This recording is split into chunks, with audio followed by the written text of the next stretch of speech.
These are the steps Grandma used to make the Americana Baby quilt.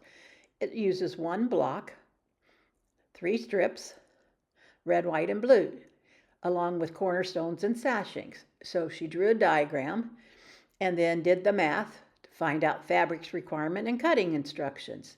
So she used 14 strips and 3/4 yards of solid white. She sewed 3 strips together with a 1/4 inch seam, red, white, and blue. Then she pressed all the strip sets flat. She subcut the strip sets into 6.5-inch squares. That gives 6 blocks per strip set, or 24 blocks in total.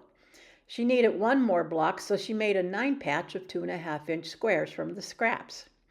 For the sashing, she cut 2.5-inch strips and subcut them into rectangles. Then for the more sashing with cornerstones, she cut strips and sewed the blue strip to the 6.5-inch strip, and then sewed the red strip to a 6.5-inch white strip. Then she subcut those to 2.5 wide strip.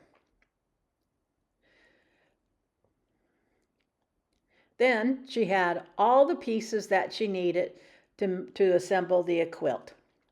So she laid out the pieces in a 5x5 arrangement, and she sewed the sashing and cornerstones together to make a sashing row. She sewed the blocks and sashing together to make a block row, and then she sewed all the rows together, and the quilt top is finished.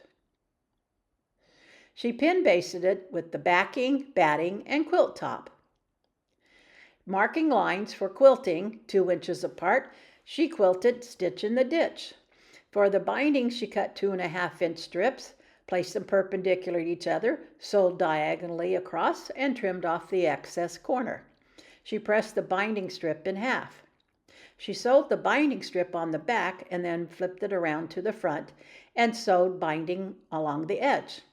That's how she made this Americana quilt for her grandnephew. Happy anniversary, America, to 50 years.